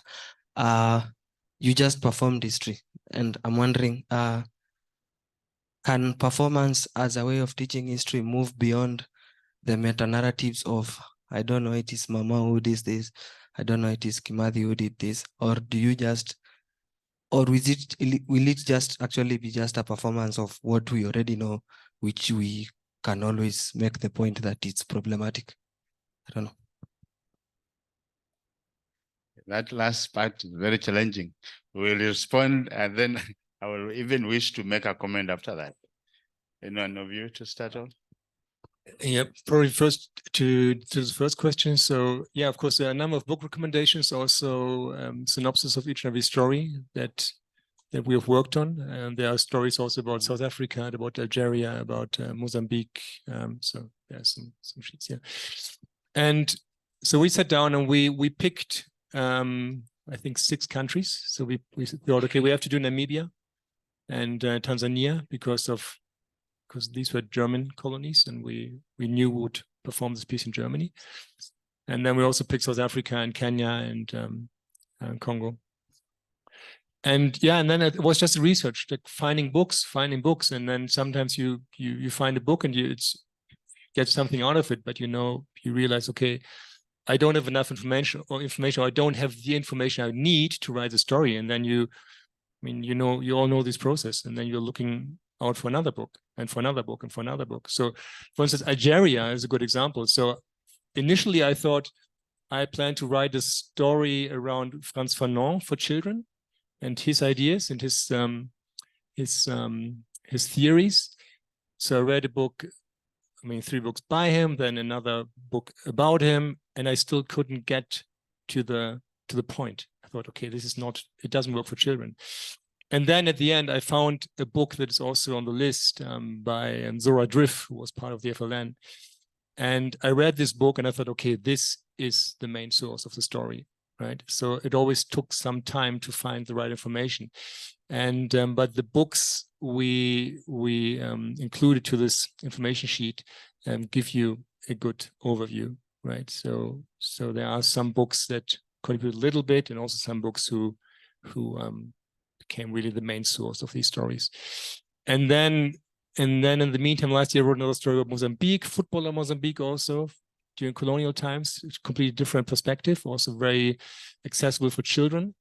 And the idea was also to have at least one country from North Africa, one from South Africa, one from the East, one from the West, and also to cover British colonies, Portuguese colonies, German colonies, French colonies, and Belgian colonies. So to give, of course, there are still so many more stories to tell, but at least it captures something, right? So that's why we chose these stories, and that's also why we came up with these books, and then at the end also with these stories based on the books. This give you, yeah. And maybe just to also add on that is that for me, it's 2 things as well. That one, we also want to demystify this myth that the teacher or the presenter is the one who knows everything, because clearly we don't. When we were doing the research, even me as a Kenyan who lives in Kenya, which is on the African continent, and has studied colonialism as a topic in school, there were still some things I was learning and I was like, ooh, what, really? Because the way we learn it is very mechanical. It's facts and numbers to pass exams. So also putting those references is to show you that we also went and did research. We didn't know everything. So we had to do research from people who know more than we did. And also, initially, the plan was actually to have the show as a 45-minute show. Because like we said, it was initially for children. And we did research, we began writing, then we realized, oh, wow, this is definitely going to be more than 45 minutes. Then we said, okay, we're going to have a 1-hour show. And I remember in one of our rehearsals, someone, a Kenyan who's lived both here in the UK, came and we were doing the Kenya chapter. And she said, what? You mean Kenya became a British colony in 1920? I always thought that Kenya was a British colony. And we were like, okay. And then when she began also saying the things that she had picked as an adult, as a lecturer, I have to add, not of history of performing arts, we realize that, this thing can actually, it's also for adults to think about. And so all the things that we researched on couldn't really fit in the performance. So that's why we're giving this, that in case there's one thing that you feel, I want to learn more about this, you can actually have a place to start. That is one thing. The other thing about performance and history, teaching about what we don't know, it was very challenging with this particular piece, like I said, because you're dealing with history, and history is facts, it's numbers, it's dates. And so for us, what we decided to do is to actually look at, okay, these are the facts, these are the numbers, but what are the stories behind those numbers? And when Dr. Kimingichi was saying about his story and her story, we realized that a lot of times when we're talking about the fight for independence in many African countries, the women are nowhere to be seen. So if you see the full show, we actually made it very intentional to actually look for women who played a part in fighting for independence in their country, and also not in the tradition of, they were taking care of the men and cooking for them and taking for them food and bullet. No. Mukami Kimathi actually went and fought. And we were also looking at, when we're talking about the colonial, the fight for independence in Africa, it's mostly one, the men, and two, the politicians. And we made sure that we do not target that, because I think that's the perspective that is always everywhere. So for South Africa, for instance, we look at Miriam Makeba, who everyone knows as a brilliant musician. But do you know the sacrifices that she had to make in fighting for independence in her country? Because when talking about South Africa, we never talk about her, we talk about Mandela. But she even lost her citizenship in that. So we are trying to look at what voices are not heard, and also looking at it from different places, as opposed to just, people who are fighting with guns. For instance, the chapter on Kenya, we're actually looking at it as a love story between Mukami and Kimathi. But in that love story, you learn so much about the colonial times in Kenya and the fight for independence, you see. And in South Africa, we look at Miriam Makeba, because even though at some point she trained as a guerrilla, but it was mostly, she used her music. So you can't always say, like, I'm not a politician, so I can't change where I am. I'm not a teacher, so I can't go and teach. It is, how can you use what you have, where you are, to make the world around you a better place? So for this particular one, we really had to deal with the facts. So we couldn't really go away from the facts, which is why I think actually one of my favorite parts in this performance is actually the last chapter, the impact chapter. And you can also see that we make a disclaimer. We say, don't go writing this in class, because you're going to get a big wrong, and you are like, the teacher will start saying, yes, by the way, the reasoning was right. No, the Kenyan system of education does not allow you for that. But I think for me, education should prepare you not just for exams, but also for life. That is why in this chapter, we're actually saying, this is what is being taught in class. But away from class, what do you think? And I have to say, we've done this show in some high schools here in this country. And there's one that really broke my heart, because it was really hard to show them that there was actually nothing positive about the colonial period. But finally, when they came, they were like, but actually, if you put it like this, and it actually is making sense, it means that we are really not as free as we think we are. And we were like, now we're at a good place. We'll have this discussion another time. Because we are geared in the era that a teacher is right, and what they're teaching is what you should. But the thing is, what do you think about it yourself? Which I think is a lot of times we don't think about it. And also, just in response to that, one reason why I love working with traditional stories from Africa and around the world is that it gives me an advantage to address contemporary issues using traditional stories. Because a lot of times we think, oh, but storytelling happened so many, it's, why don't we do ballet and contemporary dance and modern theater and, follow Shakespeare? It just to show that the storytelling that we do, that we learned, had been passed down from our grandparents all the way down, it actually is very rich in addressing issues that we have now. And it's also the reason why it is not static. It is always growing. So when I'm using traditional stories, then we can easily address these other issues. But if you're dealing with history, it's really sensitive. And I remember we did a show in Germany, and we did the Congo chapter, and there's this woman who was in the audience and said, "No, but you are wrong. You are lying to us. Belgium did not kill Lumumba." So even in the choice of words that we use in the piece, it has to be very intentional. And we say, of course, it's not Belgians who went and killed Lumumba. We know that. But that's why we say Belgium had a hand in the killing of Lumumba. The same way if we discuss about, the number of coups and deaths, you can't go and say so-and-so killed Tom Mboya, because of course they did not. But did they? So it's also, aware that when you're dealing with history, it's a very sensitive topic. And so you just have to deal with that in a very intelligent way. Okay, thank you. But remember, we had both a performer, a historian, and a critic. So when we were listening to the story, you saw the elements of how she tickled your mind to reflect on whatever that she was talking about. I would like us to have a question from our online audience. So if there's anyone who has a question, I can see Tom Odhiambo and Jeff Usaji. So your discretion, eh? Okay, Mwalimu Usaji, please unmute and ask your question.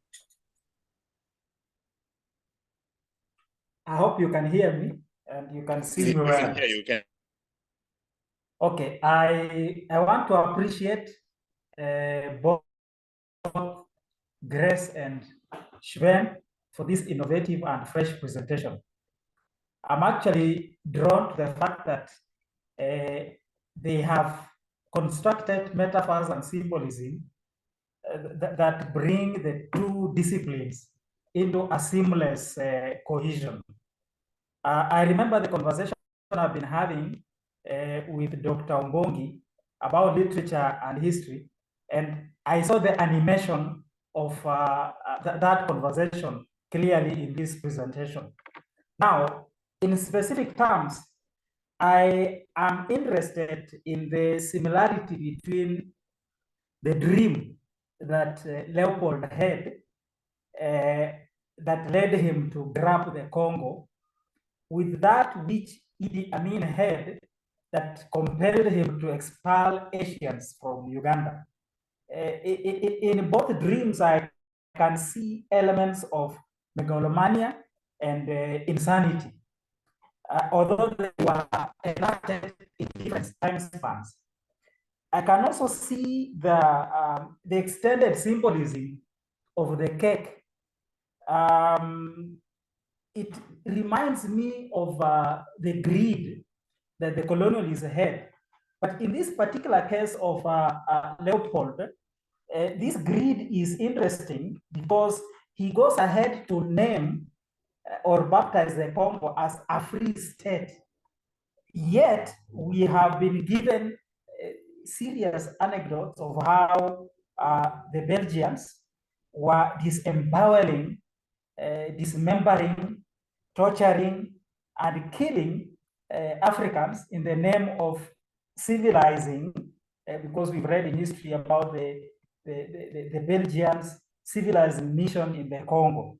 And then finally, the idea of exploiting Africa and its relationship to the cake, to me, it is both metaphorical and symbolic. So my contribution now is just to give my compliments to the presenters for giving us this holistic presentation that bridges our disciplinary borders between literature and history.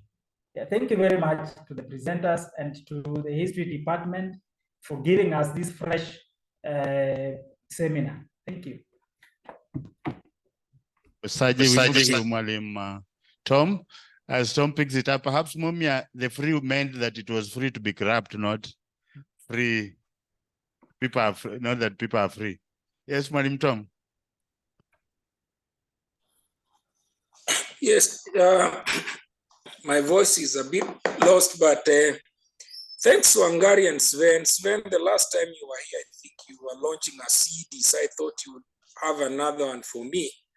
But it was quite interesting listening to the both of you. And I think Wangari partly answered my question, which I'll still pose anyway, which is to say, if you're actually combining narration of historical moments, historical incidents, which are contested, meanwhile, you are actually entertaining the audience, what risks do you run of passing the message?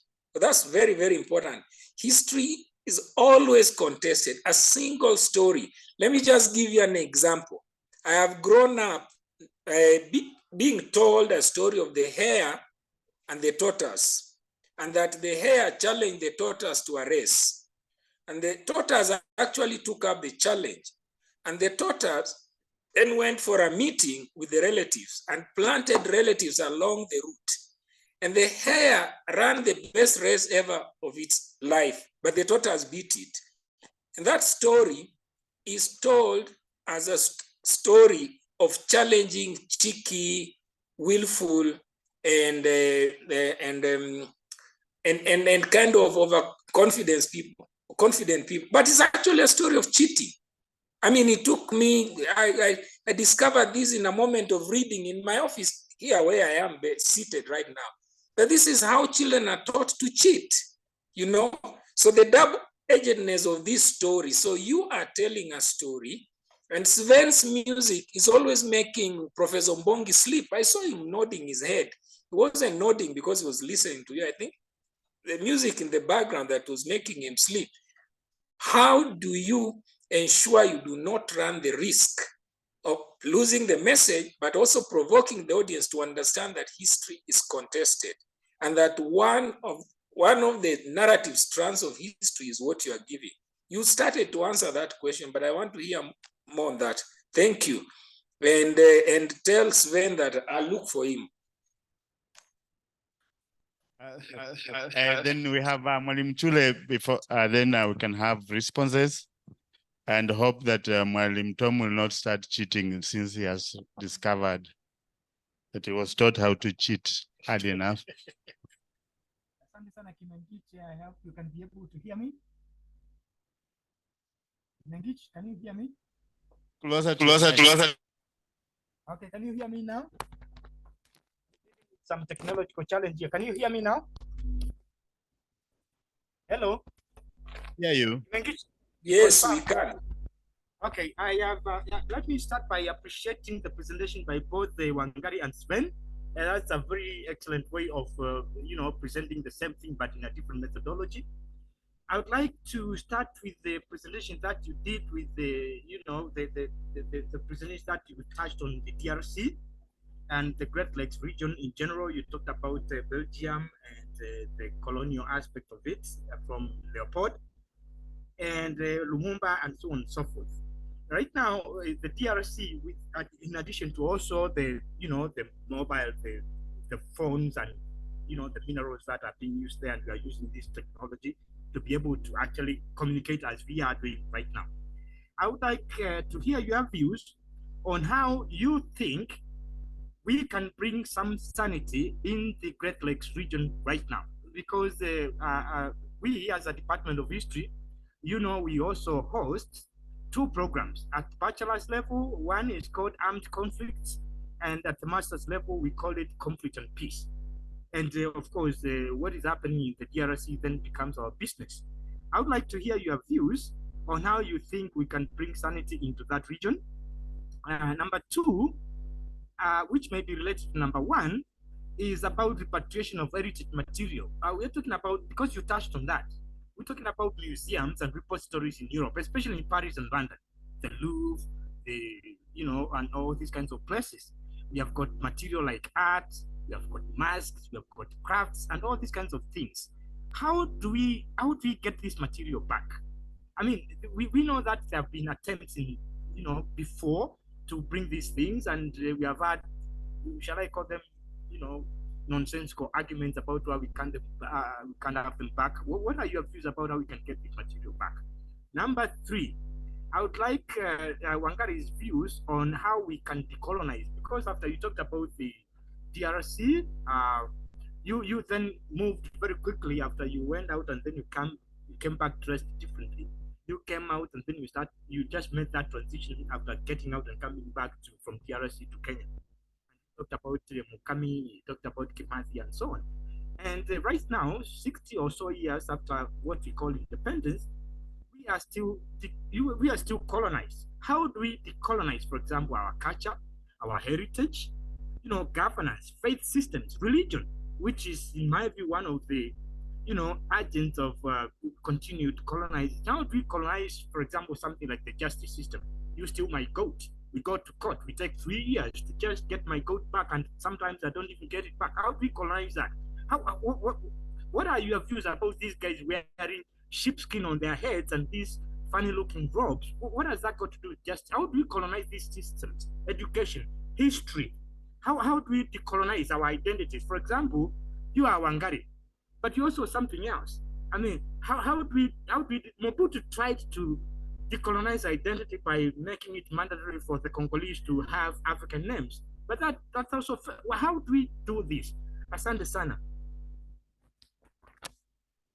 And already by the want way, to excuse wait, say that as a performer, you might just be a performer, but not someone who sorts out conflict. So respond to the ones you can, and the others will reflect as Kenyans. Mwalimu Kimengich, I have somebody else who was also listening. Dr. Othiambo. Of course, and also carrying the tag of a storyteller in this particular case is something that I've always been very conscious about. And that's why, for instance, where the story is a myth, like the story of the Congo, like I clearly say, this first story is a myth. It never happened. But then these other stories we are telling you actually happened.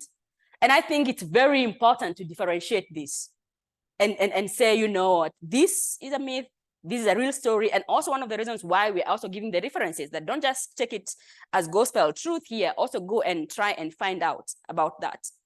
So yes, it is something very close, but we've always made very sure to say that this is actually real stories of real people. And that's why our work is going behind the numbers, going behind the facts. On your second example about the story about the hare and the hyena, it's about perspectives. Who is telling the story? And what version of story do you want to tell? That's one. And what version of the story do you want to believe? Do you know that there is also another version to that story? The same story about the hare and the tortoise, where this time round, the tortoise does not go rallying his relatives.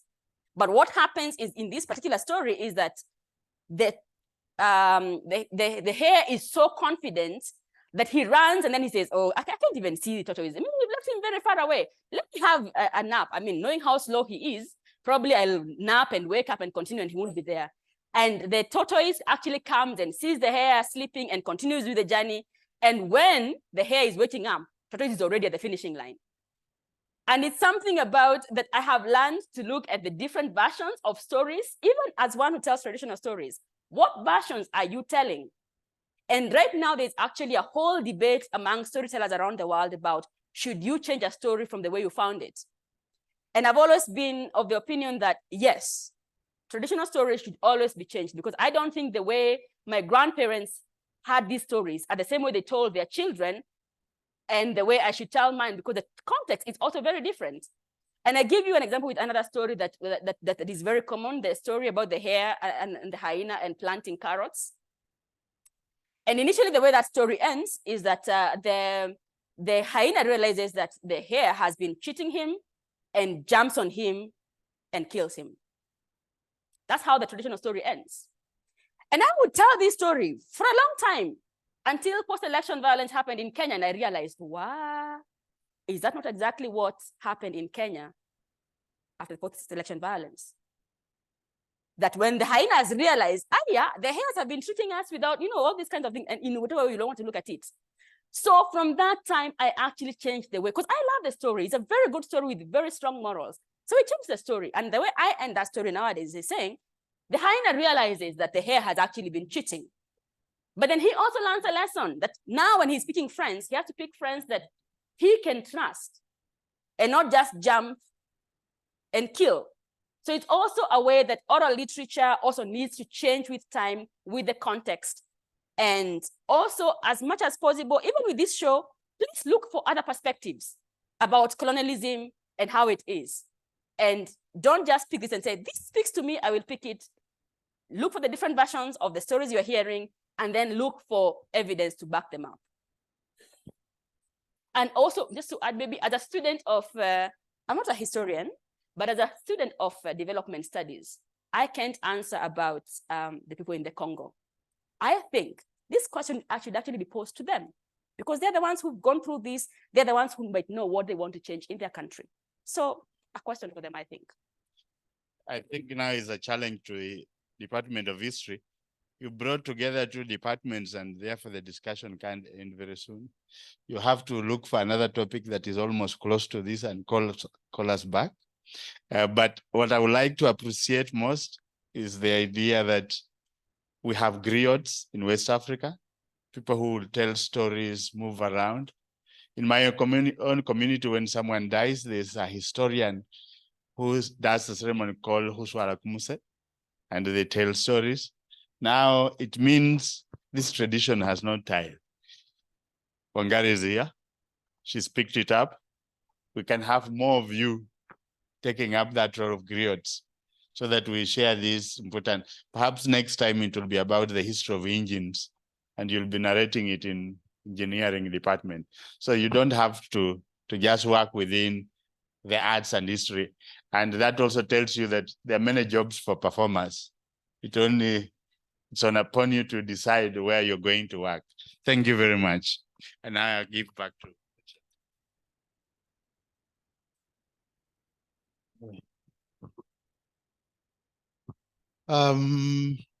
Let me, at this point, really thank our presenters. My brother, I think I will rehearse that name, and I'm sure the next time we meet, I'll be able to pronounce it properly.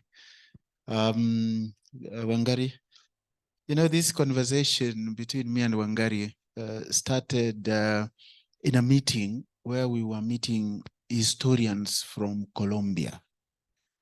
They came to the country with the vice president of Colombia, the lady who I really respect very, very much.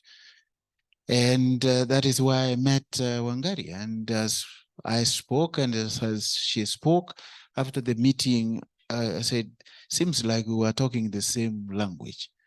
And we have this. Are you ready? She said yes.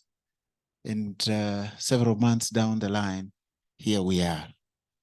And the theme that we are grappling with in this semester is actually bringing down history from the ivory tower. Ordinarily, when we have seminars like this, it is an intra-discipline thing. It's an intra-department thing. As using very technical concepts, which probably ordinary people, quote unquote, lesser mortals cannot understand. So this semester, we deliberately and purposed it that we need to come down and converse with people and link up with the public and link up with other departments. And thanks to our friends, I think we are near to achieving that. Because think about this. This is the seminar today that we have had the highest attendance from our undergraduate students, both from history and literature. It's never happened before. You come to this room, you find it's either Mwalimu Ngesa discussing with Dr. Gona discussing with Masika, you know, and then online are our own fellow historians from the US, from from Europe, and from Australia. We want to deliberately break those boundaries and go multidisciplinary. And probably this is one of the sessions that has been attended by many non-historians. And even in our midst, I think for the second time now, our Associate Dean, Madam Dean, please, just stand and wave. Our Associate Dean in the Faculty of Arts and Social Sciences, Dr. Jennifer Mushiri, was here with us. Yes. She tells me she did history at some point, but now she belongs to the Department of Literature.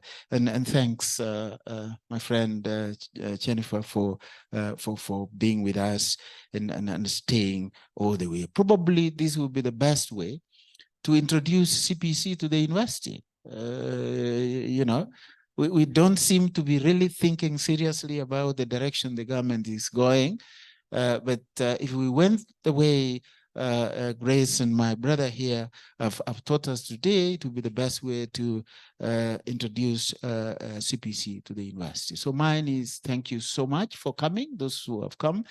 And our next seminar will be the week after next week on a Thursday.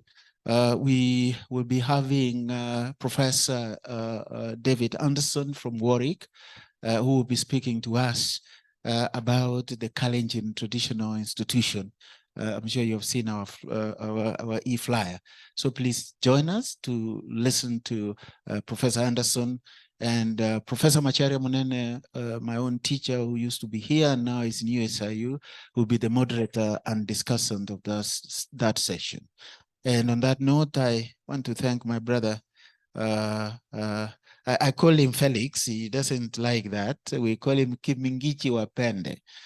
But I'm the only one in the university who calls him Felix. Please, you call him Felix at your own risk. So thank you, my brother, for agreeing to be with us and to preach these boundaries that are not very, very necessary.